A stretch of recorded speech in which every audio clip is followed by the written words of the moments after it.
Welcome to the Michigan Business Wrap. In the next hour, along with our panel of small business owners, we'll bring you an in-depth look at the stories and issues that matter to the Michigan business community. Here's your host, Michael Patrick Shields. Our expert panelists this evening are Don Wiskevich with Deep Blue Insights, Phil Tripp's Collision Centers, Mary Steckel, Farm Bureau Insurance, Jason Sanders, Fifth Third Bank. Speaking of money, American shoppers are going to spend on average $77.52 this holiday on Halloween. I'm way over that average already. $7.4 billion in total, $2.8 billion on spooky costumes and so forth.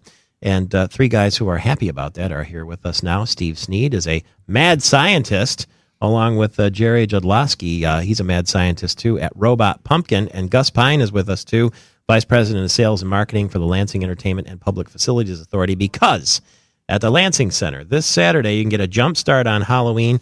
For $5, you can go to How To Halloween, and essentially it's a big spooky Halloween expo, yeah? Yeah, pretty much. What time does it start, and what would we find in the Lansing Center? And should we be scared? Noon. Starts at noon. No, you shouldn't be.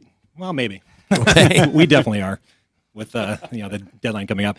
How To Halloween is a family-friendly event where we're trying to promote the do-it-yourself spirit of Halloween. So we're inviting people to show up in costume, in their homemade costumes. We're going to have some all sorts of events and exhibits that are related to that type of thing. So we're showing off some big exhibits that are games that you can partake in. There's some Star Wars characters showing up that are in characters that costume that they've made. There's some droids that are actually built by guys in their garages that are going to be driving around the Lansing Center. All sorts of cool exhibits that we can go into in a bit. But it's our tagline is, what can you create in your laboratory? And that's where we're basically trying to inspire people to create cool stuff. So you want kids. Kids can come, huh?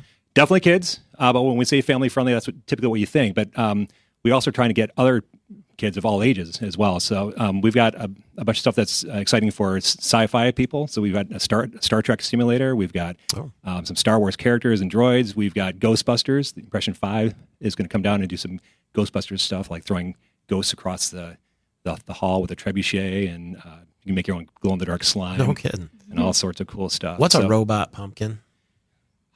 Well, it's our mascot is what we decided on, and it kind of, I think, encompasses what we stand for, in that, of course, Halloween, but the technology aspect to it, too. Oh, I see. And, that's just something that we came up with, and we thought it was a good representation of what we're trying to promote here, and he's cool. Can you buy things, or are we just looking? You know what? There's a lot of vendors there. Okay. And so, feel free to bring your wallets. There's things to buy, too. It's only $5 to get in. But the nice thing is these are vendors who don't normally have a chance to, promote their stuff. A lot of them are inventors who've come up with a good idea, like some electronic kits for lights that put on their pumpkin. Another guy has built a pumpkin carving robot that automatically, in 3D, and takes in a 3-axis space, puts in your pumpkin, and CNCs out a perfect logo of your company. I mean, what an amazing thing! Dear These God. guys are coming in. They're called Pumpkin Bot, and they're coming in from Indiana to show off that technology of just some guys who invented something. So this is Phil Tripp. And how did you guys get connected with Lansing? Well, let's see. I own Jam and DJs, so it started out. I do a lot of events at the Lansing Center and things like that. I also live downtown, so I was had a few connections in that way. We'd always cross paths, and the idea came up for this event. This is the first one. This is the first one. Steve and I were neighbors living across the street from each other, and just our Halloween displays just kept getting crazier and crazier every year, to the point that, hey, let's expand on it. And sure enough, it turned out that we had a lot of the resources. Sound equipment. We had this whole arsenal of things that we could actually bring to the event. But of course, it was a risk. That's the tough part. Was for just two guys to go in there, and we approached the Lansing Center to see if they could help. And sure enough, they were very receptive to us. Is it true? And I'm holding my breath that the Batmobile is going to be there. Yes, it is. It's actually don't tease me. I'm not. Which one? The Tumbler Batmobile is going to be there. Something that I created.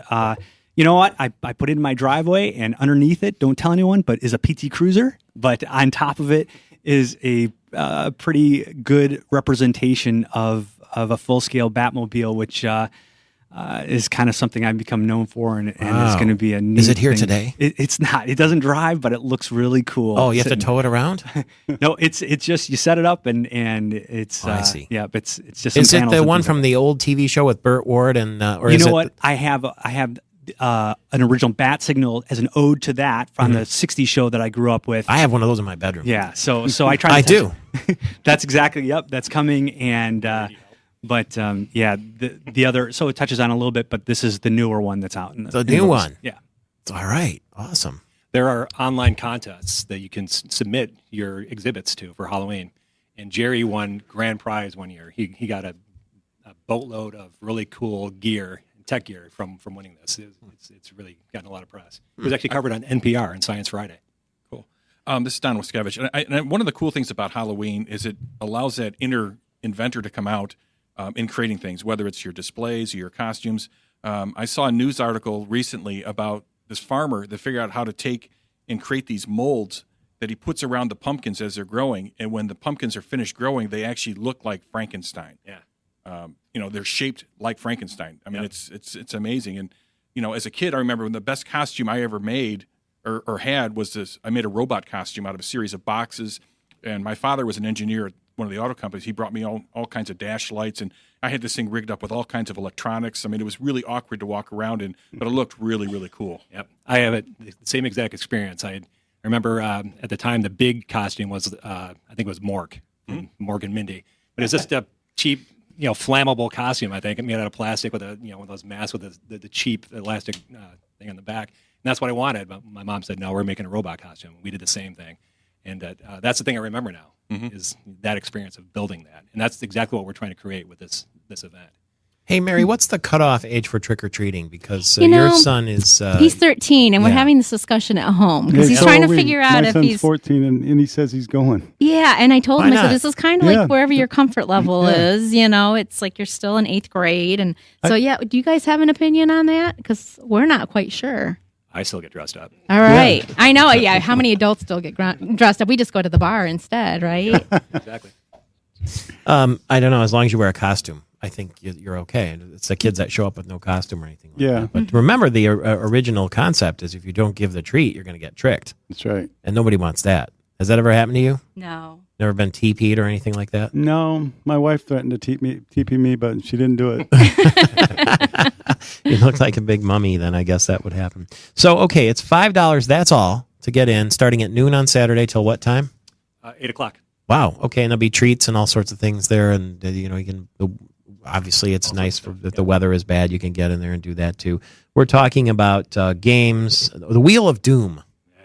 What's that? The Wheel of Doom is something I created, and what it is think of a prize wheel, and typically when you spin a prize wheel, there's like Wheel of Fortune. There's a bunch of different scores or things on it that are painted right on it.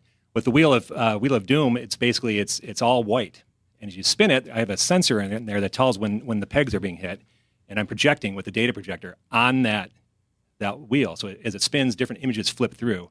And what the kids have to do when this thing stops spinning is there will be an image on there that tells them to do something. It can tell them to imitate their parent. It can tell them to do the chicken dance. It can tell them to quack like a duck. And they have to do that in order to get candy at our house. So we basically make them work for it. Oh, that's fun. Yeah, we were listening earlier with Jason Sanders from Fifth Third Bank about how ideas can come from the people that you partner with. And so I guess I would ask you, I mean, are you looking for people with ideas to come to you and sort of partner on some of these things rather than just to rent the building? Well, yeah, and this doesn't fit into our typical business model. Our typical business model would be you'd come with a convention or even a show like this. Mm-hmm. You'd pay rent, you'd pay for services. Sure. And then hopefully you the business person, make that on the back end. This is really unique. As you guys can hear, these guys have great ideas, a lot of really cool stuff, but not a lot of funding up front to really expand it beyond their neighborhood. It's actually a really cool story if they tell you how they entertained their neighborhoods with started like video a block games party or on something? their garage door and just all sorts of cool stuff. Mm-hmm. But we are looking for these. We don't do a lot of these things, but this is so unique. How much would it cost you, for instance, at the Lansing Center to put on something like this? Open the doors, turn the lights on, security, everything else. Well, it depends on the size. and how crazy you want to get. The biggest expense is probably going to be the production. So it would be, if you've got to fly Power sound and power and light rigs. I'm not sure where we're at on this one. We've kind of done this as we're acting almost as an investor. Mm-hmm. So what we call in the industry a co-promotion. So it was, when we first met, it was kind of like we were on Shark Tank, and I felt like Mark Cuban, because these guys you have look like him. great. You do, with the jacket and open collar. Snyder look. That's right. But you're bringing people downtown, presumably. Yeah, so there's and parking. one of our major objectives is to bring things to our community that have a positive impact on the community, not necessarily that make us a profit. Of course, that's a great thing to have as well, but we're looking to have a positive impact on the community. And we do unique things. We do roller derby. We do mixed martial arts at times in addition to business conventions, but nothing like this. And plus, there's going to be Star Wars characters there, so he kind of had me right there. My picture taken with a stormtrooper. How can you beat that? I can't tell by your age if you're the old Star Wars, vintage Star Wars, or the new version. 1980. Yeah. I can I can remember the day. So you're happy they're coming back. Oh, you bet. Harrison Ford and that lot. I heard yesterday they're talking about a new series with Obi-Wan. Oh, really? Yeah. See, everything old is new again. That's right. Is there a website where we can peek ahead of time? You bet. How-to-Halloween.com has a bunch of information on it. We are very active in social media too. So if you look up Facebook/How-to-Halloween, we're posting all the time. How-to-Halloween.com. Has anybody heard any gossip about the Batman movie shooting here over the next? What do you know? You know what? Lucky enough, my fiance is going to be one of the extras in it. Really? What a great thing to have close to my heart. And, that means we didn't get accepted. She is doing her fitting tomorrow. Fitting? And, so for an extra? So for an extra in the movie, and of course with the Broad, you can see this stuff that's going up outside right there. Why? What's it's really exciting. Oh yeah, they're building sets outside. Yeah, at the Broad. At the Broad. Inside. Son of a gun! I came to the right place for this information. Okay, so we know that they're shooting around that because that's a futuristic-looking building, I guess. And so I thought it looked like the Fortress of Solitude from Superman when it first went up. Yeah, so it's an actual fit for it. Oh, maybe that's what they thought too. Yeah, it's something, all right. So if you turn that bat signal on in the bedroom, I might. It'll get answered. I can aim it out the window, maybe. Some help. It's a different technique, but I'll try it. Okay, thank you. Very good. Once again, it's how-to-Halloween.com, noon on Saturday, and until 8 p.m. at the Lansing Center. Suzanne Heward, who founded the Michigan Business Wrap, and it's so much more than just a radio show, active in the community and at an event near you, says... That's a wrap.